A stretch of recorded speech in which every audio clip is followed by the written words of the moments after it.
وغادي نرجعوا للمرأة الحامل والمرأة المرضع في فقرة التغذية مع سي نبيل العياشي. تكلمنا قبيله على واش السيدة خاصها تفطر ولا تصوم. اليوم فقرة التغذية غادي نشوفوا حتى لا صامت كيفاش ممكن تبع الصيام ديالها وكيفاش تكون عندها تغذية متوازنة من بعد الفطور. سي نبيل العياشي، شنو تنصح كل هاد السيدات؟ نعم، فالتغذية عند المرأة الحامل أكيد هي الأهمية ديالها في رمضان أكثر، والخطوره ديالها كذلك هي اكثر بالنسبه للمراه الحامل. هنا بطبيعه الحال تنهضروا على المراه الحامل كيف ما قالت الاستاذه، تنهضروا على المراه الحامل اللي ما تتعني حتى شي مضاعفات اخرى، يعني ما عندهاش داء السكري، ما عندهاش مشكل كلي، ما عندهاش مشكل مثلا قلب وشرايين، قادره تصوم، وان الطبيب المعالج ديالها باح لها باش تصوم. هذه باش نكونوا واضحين من الاول. الوغ الخطوره ديالها فين تتجلى؟ هو ان تقدر المراه الحامل في الفتره الليليه الا ما احترمتش واحد النظام غذائي معين، تقدر نتيجه هذاك النظام الغذائي الرمضاني بين قوسين يظهروا عندها مشاكل. يعني مثلا الاكثار من السكريات الشباكيه، البريوات، العسل الى اخره، عدم القيام بالحركه في الجهه الاخرى يقدر يعطينا ارتفاع نسبه السكر في الدم عند المرأة الحامل. وبالتالي فالخطورة ديال هذا النوع ديال الأغذية أكبر منه عند المرأة الحامل كو عند الشخص العادي اللي امرأة عادية ولا رجل عادي. هذه النقطة الأولى. النقطة الثانية، احنا كنا شرنا بأن الشخص العادي ممكن أنه يأخذ وجبة واحدة رئيسية اللي هي وجبة الفطور، من بعد تبقى عندنا وجبة ولا وجبتين ثانويتين اللي ممكن ناخذهم ممكن ما ناخذهمش، في حين أن المرأة الحامل من المفروض عليها أنها دير وجبة رئيسية اللي هي وجبة الفطور، ودير وجبه رئيسيه اللي هي وجبه العشاء، وتاخذ الوجبه ديال السحور. ماشي ضروري تكون وجبه رئيسيه، ولكن اللي خاص يكون عندي في هاد الثلاثه هادو اشنو هما النشويات. شفنا بالنسبه للناس العاديين بان النشويات خصهم يكونوا حاضرين فقط في الوجبه ديال الفطور، العشاء والسحور ماشي ضروري يكونوا حاضرين. بالنسبه للمراه الحامل بالعكس، خاص ضروري يكون حاضر. علاش؟ لان الهدف يختلف. المراه الحامل عندها هي وكاين الجنين اللي هو في فتره نمو اللي تحتاج مجموعه ديال النقط، فخصها تاخذ نشويات في الفطور، خصها تاخذ نشويات في العشاء، خصها تاخذ نشويات في السحور. منين تهضر على النشويات تهضر على كل ما هي قطاني، كل ما هو خبز، كل ما هو رز. فممكن انها تاخذ الحريره والمعجنات كذلك، والمعجنات هذا ما تعنيش انا خصها تكثر منهم نون بلو. يعني مثلا في الفطور مثلا غتشرب الحريره او الحسوه او البلبوله، فماشي ضروري تزيد معها الخبز وتزيد معها الحرشه والبطبوط في هذيك وجبه الفطور. ممكن هادشي تخليه للعشاء، او لا ممكن هادشي تخليه للسحور، وفي العشاء غتاخذ الخبز مثلا مع الطاجين ديالها عادي. ولكن ضروري خاص الوجود ديال هاد الثلاثه هادو ديال النشويات في هاد الثلاثه الوجبات، لان عدم التواجد ديالهم يقدر يعطينا واحد النقص في بعض المكونات الغذائيه، ولا يقدر يعطينا انخفاض نسبه السكر في الدم، ولا يقدر يعطينا شي مشكل. اللي بغيت نشير ليه هو ان ملي تنهضروا على التوازن الغذائي، تنهضروا على التوازن الغذائي في اليوم. يعني احنا باش نمشيو بتفاصيل اكثر تنهضروا على عدد السعرات الحراريه التي يجب ادخالها في اليوم الواحد.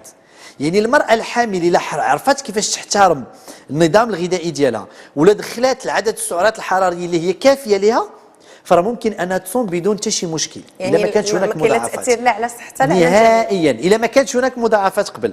يعني ممكن انها تصوم بشكل عادي، ما كاينش هناك مشكل. فقط كاين مشكل ديال الاجتفاف اللي درنا عليه قبيله بالنسبه للمرأة الحامل. هنا ما مرتبطش فقط غير بالماء، مرتبط كذلك بجوج ولا ثلاثه نقط اخرى. مرتبط بالماء، خصنا نشربوا بنسبه كميه الماء كافيه، هذه النقطه الاولى. النقطه الثانيه ان شحال ما زدنا في السكريات شحال خصنا نزيدوا في الماء.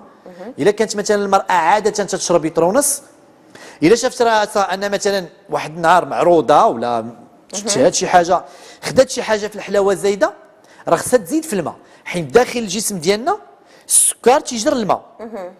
اولا الا خدات الملحه كذلك، ماشي الملحه، ما تنهضرش على الملحه العاديه في الاكل ديالنا، ولكن الا خدات شي حاجه مملحه اللي هي زايده على اللي كانت تاخذها دابيتود، حيت هذا هو الخطا اللي تنديرو. ربما الماكله ديالنا تتغير، تقدر تزاد، ولكن الماء تبقى نسبه الماء اللي تندخلوه هي هنا خطا. فالمراه الحامل خصوصا الا زادت في نسبه السكريات خصها تزيد في نسبه الماء، الا زادت في نسبه المملحات خصها تزيد في نسبه الماء، الا تزادت في المشي خصها تزيد في الماء في الليل، الا خرجات تمشات او الا خرجات وعرقات مع اشعه الشمس تيخصها بالليل تعوض هذاك الماء. يعني الا كانت عاده تشرب لتر ونص ولا جوج تيخصها تزيد واحد 2 لتر ولا 2 ونص. واضح.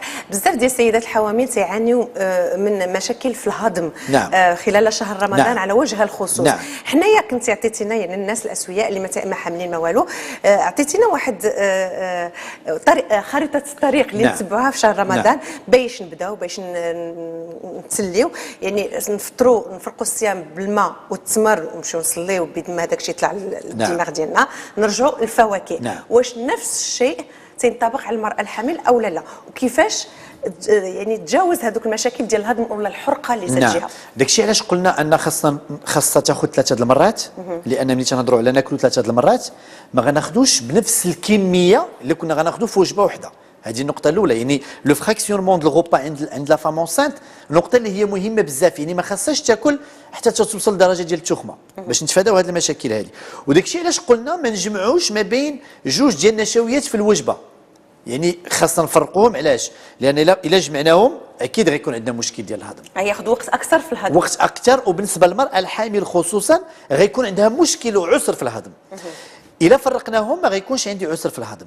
يعني المراه الحامل تقدر ان مثلا داكشي اللي تياخذوه اللي تناخذوه حنا في الوجبه ديال الفطور فممكن هي تقسموا على جوج، يعني ممكن الفطور ديالها يتقسم على جوج، ممكن ان تاخذ كل ساعتين ولا 3 سوايع لما كانت تاخذ شي حاجه. علاش؟ لان ما غنعمروش المعده حتى الفوق باش ما نطيحوش في هذا المشكل ديال العسر في الهضم او المشكل ديال التقيؤ، لان التقيؤ بالنسبه للمراه الحامل تيخسر لنا كل شيء. علاش؟ لان ملي تيكون هناك عزكم الله تقيؤ اشنو تيوقع؟ كاع داكشي اللي دخلناه تنخرجوه، وغالب الاحيان نسبه كبيره من بعد التقيؤ ما تتكونش عندنا رغبه في الاكل، وبالتالي تنقدروا نطيحوا في النقص حاد في مجموعه ديال المكونات الغذائيه نتيجه ديال التقيؤ بشكل مستمر. يعني الا كانت المراه تتقيا غير مره ولا جوج في الاسبوع فهذا راه مشكل يعني بالنسبه للجانب الغذائي، لان تنفقدوا هذيك المكونات اللي ما تيمكنناش اننا نعوضوها من بعد. وحنا الهدف بالنسبه للمراه الحامل هو ان الجنين ينمو بشكل جيد وهي ما تطيحش في مشكل ديال فقر الدم او مشكل ديال نقص في احدى المكونات الغذائيه اللي تقدر تاثر عليها وتاثر كذلك على الجنين. واضح. واش تبدا هي بالماء والتمر نفس الطريقه. واضح. شكرا لك سي نبيل العياشي. بقوا معنا مشاهدينا نمروا اللحظه لفقره الرياضه مع الكوتش ياسين بوزختي.